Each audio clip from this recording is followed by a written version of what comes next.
In this video, we're going to take a look at some of the basic components of adult education. I've had a lot of questions lately with the new system of gains changing and also with new employees coming on board. They're trying to get a grasp of how adult ed works. And these are not going to focus on curriculum or those kinds of things. This is more about funding and how we stay open as a program. So, the first question here is literally how does adult ed stay open? And I'm going to send this to you as a document with this email, and let's just call it adult ed information. So, I'll send you a copy of this. You don't have to write all this down. So, the first thing we need to understand is how adult ed stays open. Every business requires funding. We have to have money for salaries and benefits and curriculum and space and rent and copies and all the things, calculators, books, all the things that make our program function.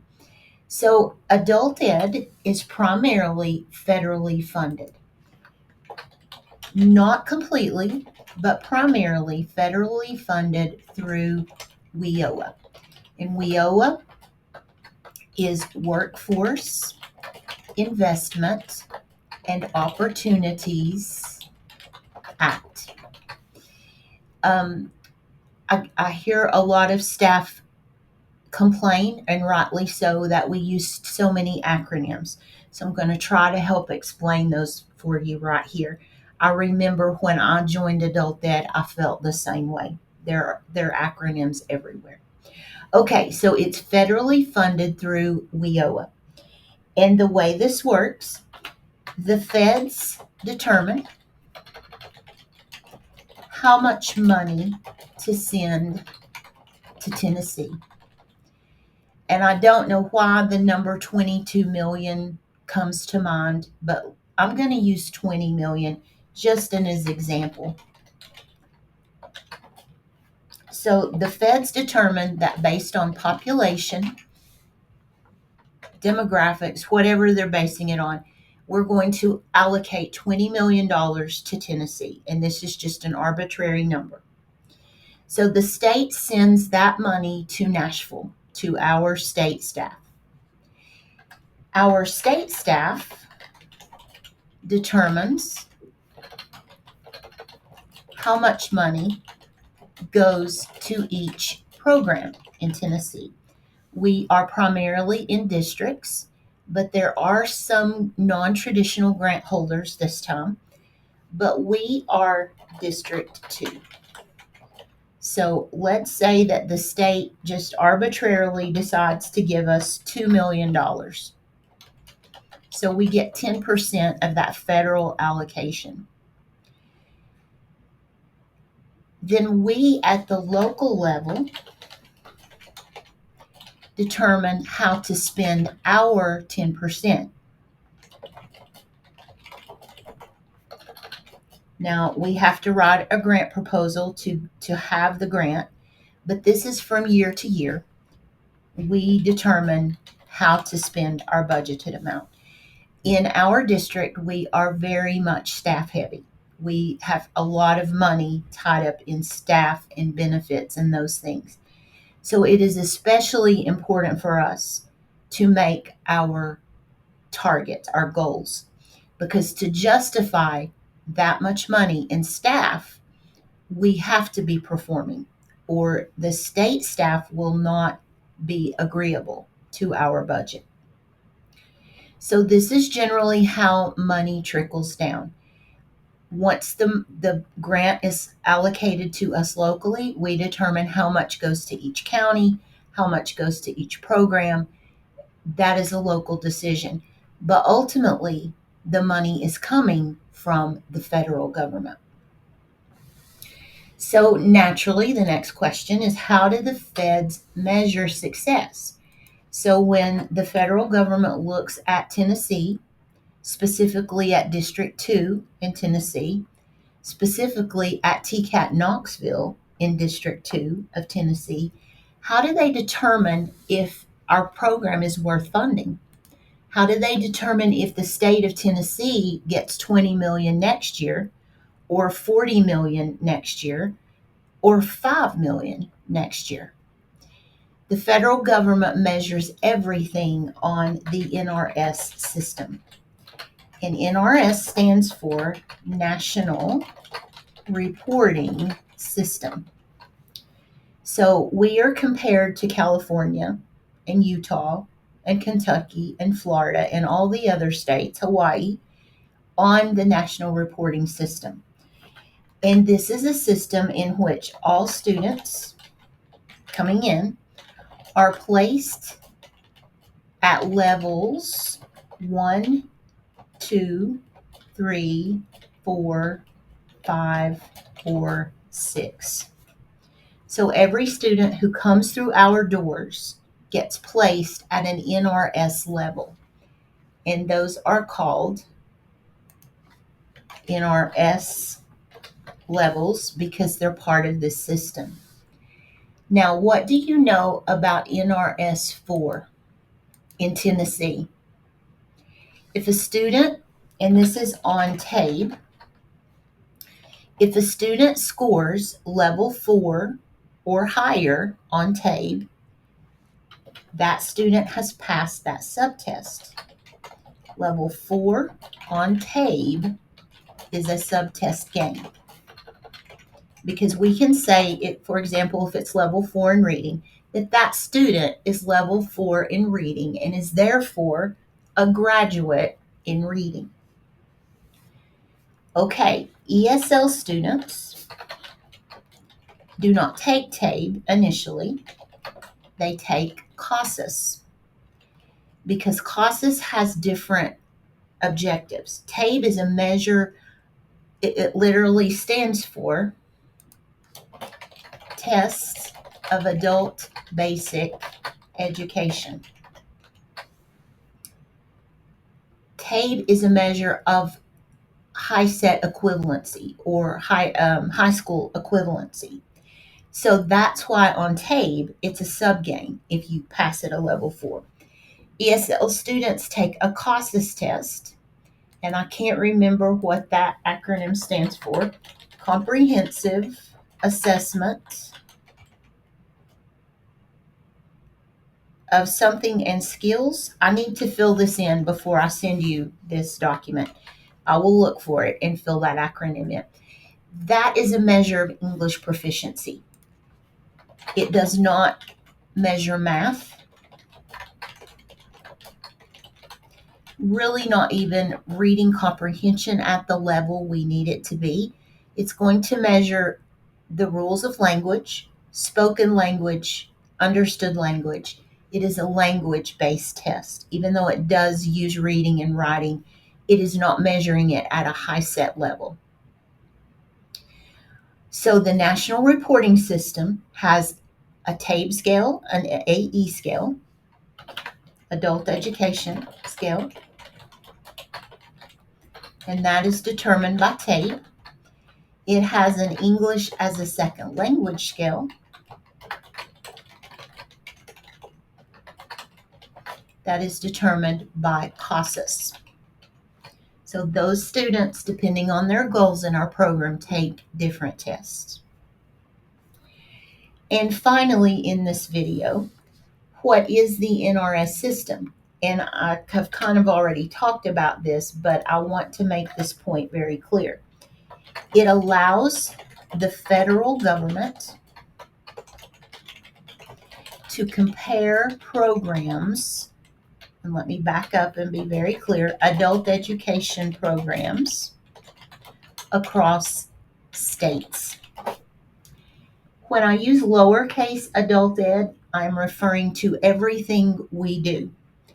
When I use uppercase adult ed, I am referring to that particular arm of the program as contrasted to English as a second language. So the NRS system allows the federal government to compare Tennessee to Alaska or any other state, and that helps them, let's say success on the NRS system usually equates to higher funding. So it's important because it's directly tied to money. If we are not successful on the NRS system, we risk losing funding. Not last year, but the year before, we were not successful. We came in at 39%. We did not make the 40% target for NRS. That's a very dangerous position to be in. And that's why we harp continuously about skills gains. So this is a little bit about how adult ed is funded. Again, I will send this to you, but I'm going to stop this video clip in case you don't want to know about the next topic. In this clip, I want to talk with you about this question. What is an MSG acronym? Well, the short answer to this is measurable, and that's important. We can't just say students have a skills gain. We have to be able to quantify it and show it.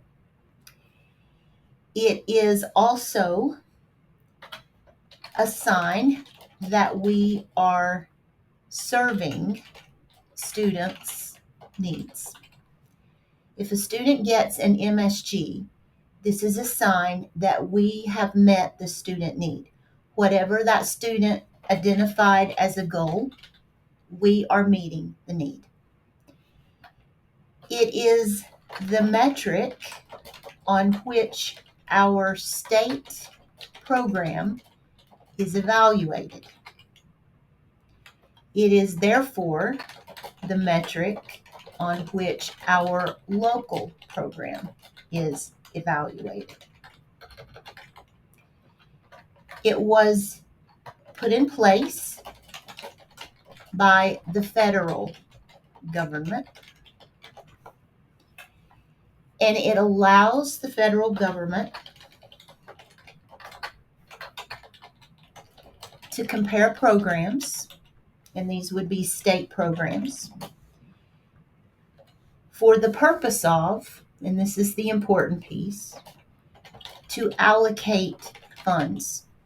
So the federal government has a set amount of money each year that they can allocate to different programs. They're going to give it to the programs that are performing. And so this MSG, measurable skills gain, is a metric on which they can base those decisions. Here's the key piece for this. An MSG is literally the backbone of adult education, of our program. If we don't have the MSGs, we don't have money. If we have good MSGs rates, let's say, we have more money. So MSGs, for my purposes, equal money.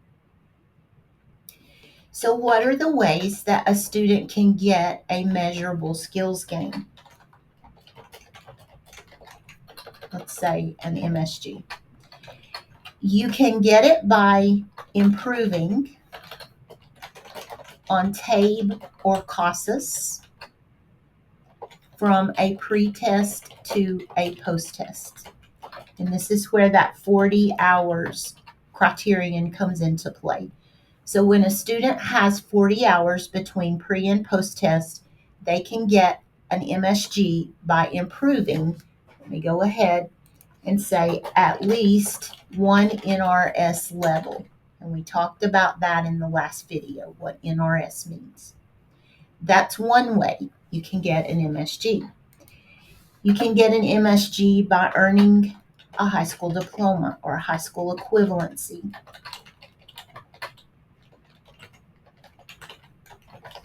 And that is HSED and HSED. You can get an MSG by completing, let me say it this way, not just completing, successfully completing a workforce development initiative or an IET. That can be, right now, let's leave it at IET. There are other types of initiatives, but for right now, let's leave it with an IET. Actually, this is WDI. IET stands for Integrated Education and Training Programs. Some examples that we have are welding, construction, heavy equipment operator, dosage math for our nursing program, where we are integrating our adult ed pieces with training for those specific careers. And then in the state of Tennessee, you can now get an MSG for a subtest game. And this I abbreviate as SG. This can be passing language, reading, or math on TABE for a diploma, or passing any subtest of the HiSET or GED test.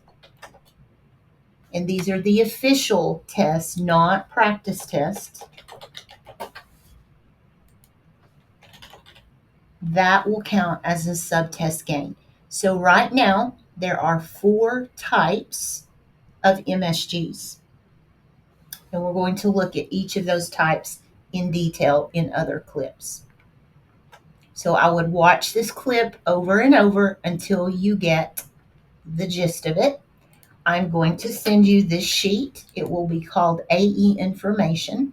It will be in the attachment that brings these videos. All right, I'm going to stop this clip and I'll see you in the next one. In this clip, we are going to answer this question. It's a very short question, but it's a critical one. What is an EFL game? So let's remember what EFL stands for. Education or Educational Functioning Level. Remember, students get an EFL when they take a pretest. So as an example, let's say that my student takes reading and is an NRS 3. He takes math and he is an NRS 4. He takes language and he is an NRS 2. And this is on the TABE test. This also works for CASAS, but I'm just going to use TABE because I think most of you will be dealing with the TABE test. So first of all, I noticed that this NRS 4 on TABE math means that this student has passed math for HSED. Okay. What would the student's NRS level be? Remember this. The NRS level comes from the lowest subtest pretest score. So this student is an NRS 2.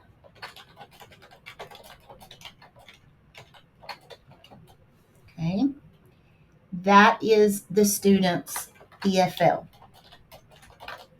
the Educational Functioning Level.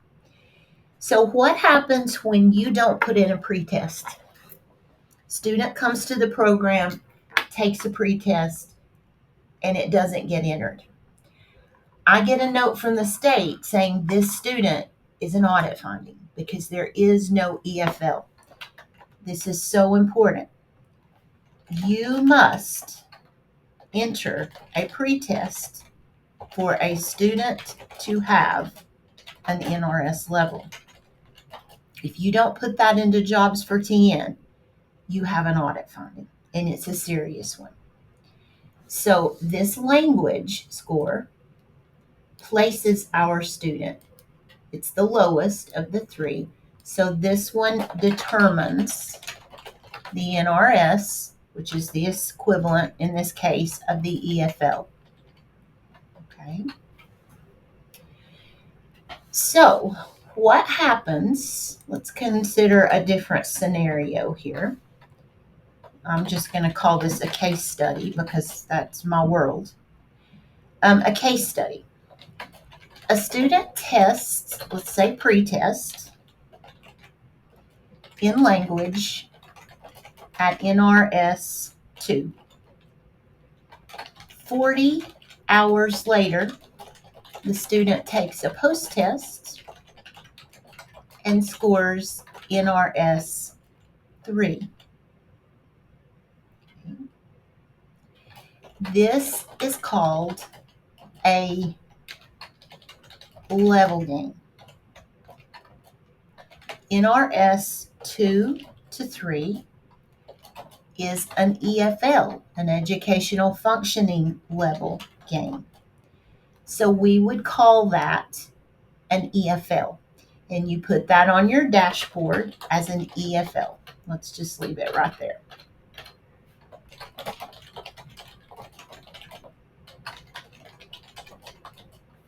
So why is it important, and why do I hound you so much on EFLs on the dashboard? Amanda looks at your dashboard for all the EFLs and makes sure that these gains are actually showing on the federal report. If it isn't, let me say that again, if it is not in Jobs for TN, it didn't happen. So your student could have 5 level gains, but if that is not in Jobs for TN, it didn't happen. It has to be documented properly in Jobs for TN. So how do you document an EFL in Jobs for TN? You enter, give you steps. You enter the TABE or CASAS score in the assessments ribbon, and you upload a copy of the answer sheet into Documents. Once that's done, enter EFL on your dashboard. And then Amanda takes it from there. I will make sure that those are being reported on the state level, on the federal level, and that your program is getting value added for those gains. Educational functioning level. I will stop the video at this point, and I will send you a copy of this page so that you have it to refer to. And in the next clip, we will look at the next type of gain.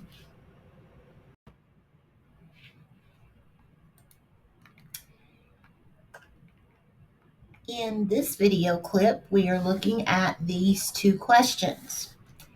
What is an HSE?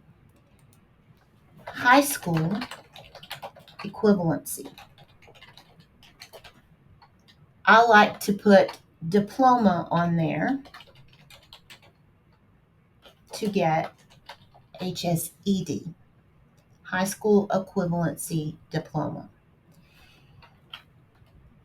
The transcript or the diploma, let's say, that comes from the state simply says the student has completed the requirements of high school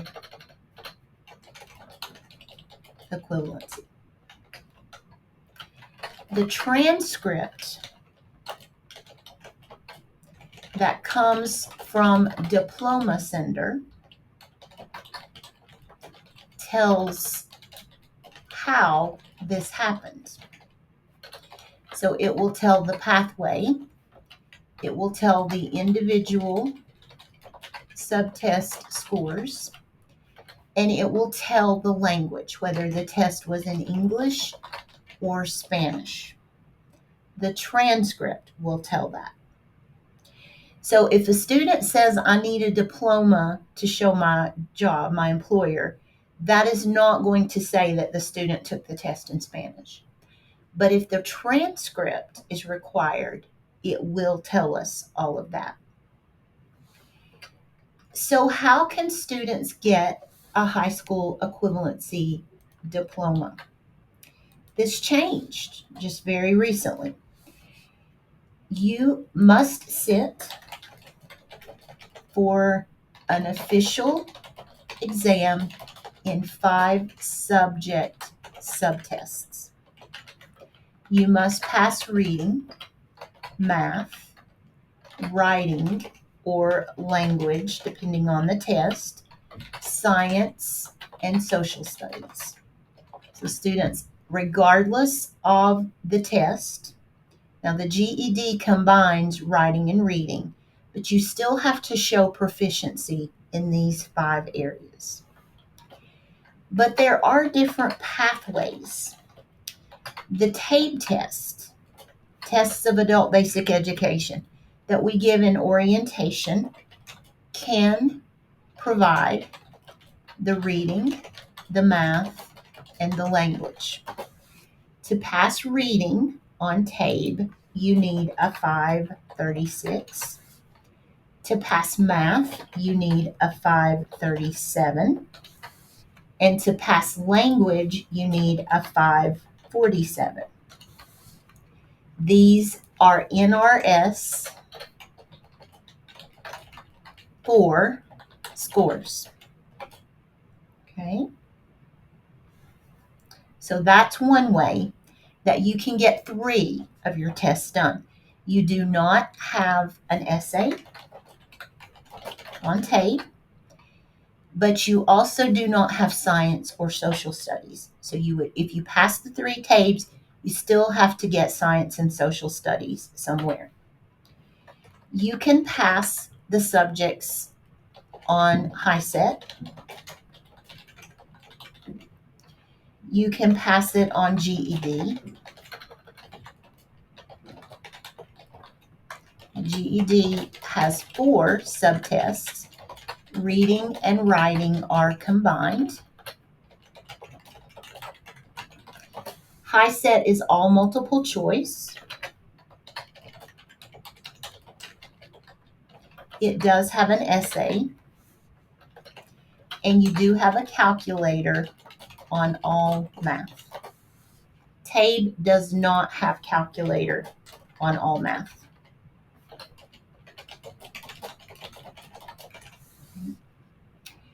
GED, again, reading and writing are combined. It is not all multiple choice.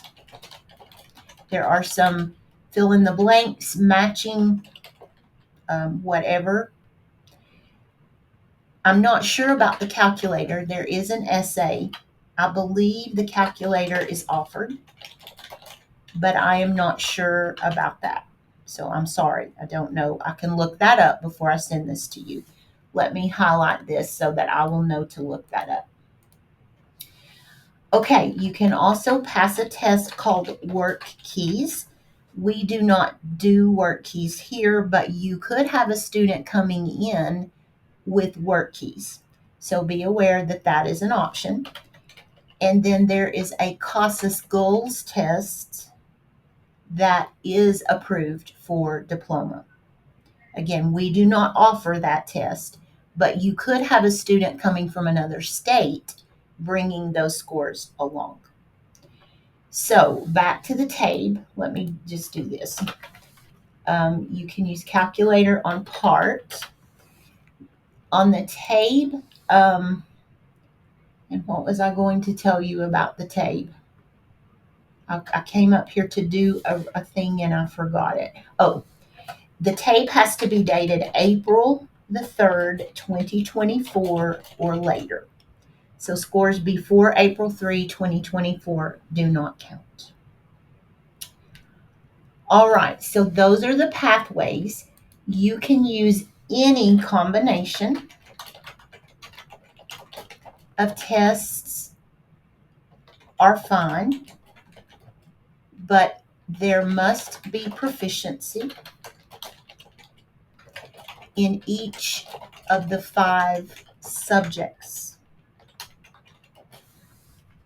So those are the different ways that you can earn a diploma in Tennessee.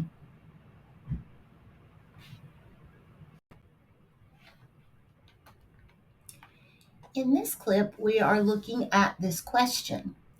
What is a WDI? A WDI is Workforce Development Initiative, WDI. And there are several types. There is one called a WPL, Workplace Learning, WPL. And this is the type where adult ed, or ESL, meets students at their work sites for basic skills training related to their jobs. Employers determine the skills.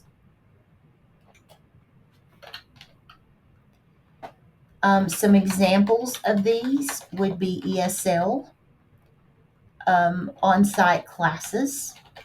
We have one of these in Loudoun County at the Del Conca Tile Factory. I believe we have one in Loudoun County at the mushroom plant. So an example of this is on-site classes. These students get their gain through a post-test. Okay.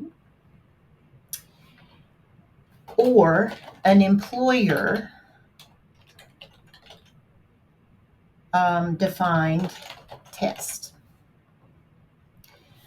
All right, the second type, or a second type, is an IET, Integrated Education and Training.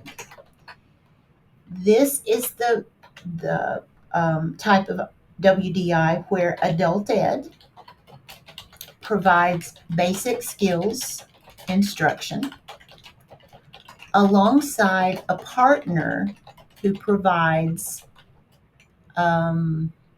what's the word I want? Specific career training. For example, we have an IET for welding here at TCAT.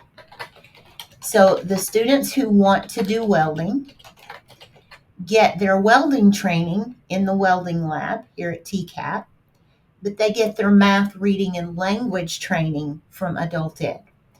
They can also get career counseling and programs like North Star. There is a workforce component to all of these. We also have dosage math here at TCAT, where students get their nursing training from TCAT, but they are getting math training from adult ed. We have a culinary IET with KOF, Knox Leadership Foundation. We have several of these. Truck driving, heavy equipment. This is by far our most popular workforce development initiative. Okay, you can also enroll in a post-secondary prep class. Let me go back 1 second to IET. The gain comes from post-testing and completion of an industry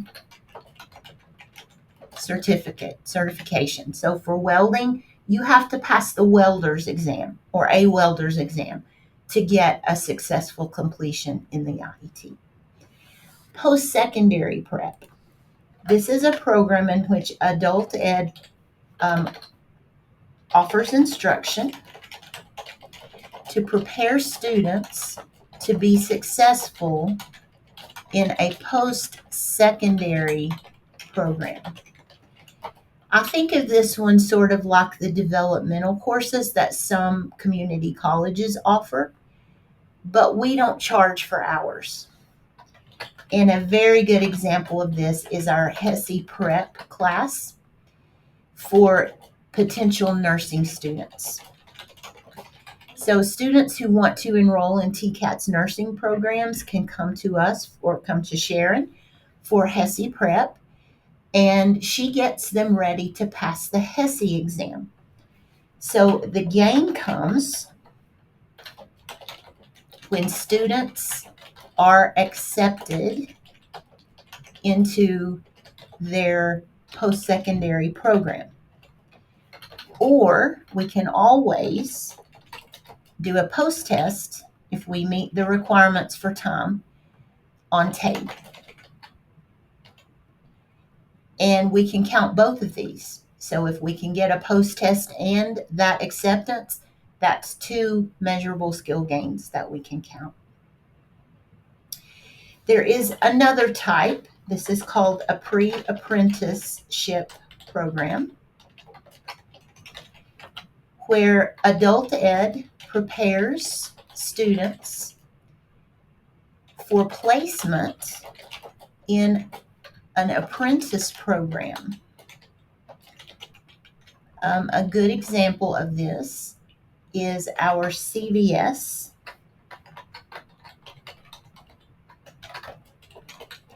Pharmacy Tech program.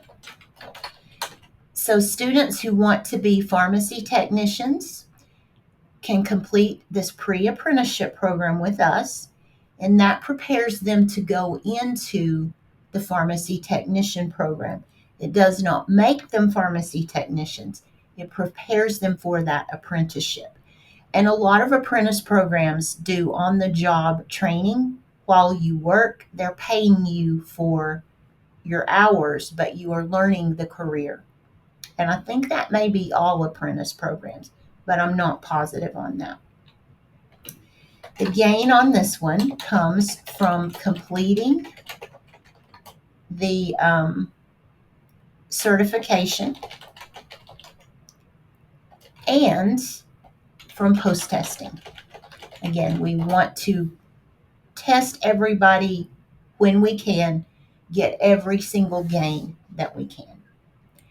So this is an overview of workforce development initiatives. And last but not least, what is a subtest gain? A subtest gain is earned by passing any one subject subtest of the diploma, regardless of pathway. So some examples. Passing TABE reading with a 536 or higher. Passing TABE math with a 537 or higher. Or passing TABE language with a 547 or higher. Those are all subtest gains. Passing HiSET or GED social studies. This is on the official exam. Practice tests do not count. Or science. Let me separate that because that would be a separate gain. Or any other subject on the HiSET or GED.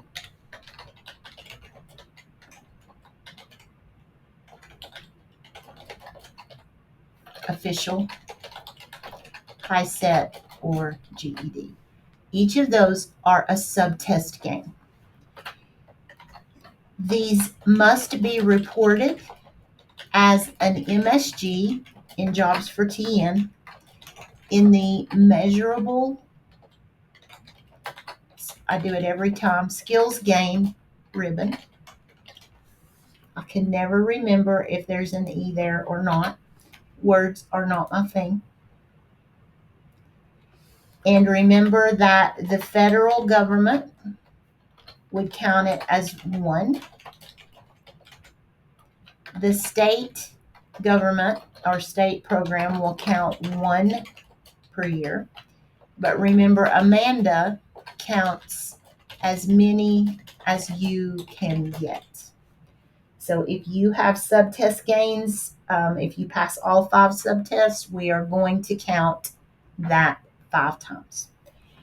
But you must record or report these on your dashboard.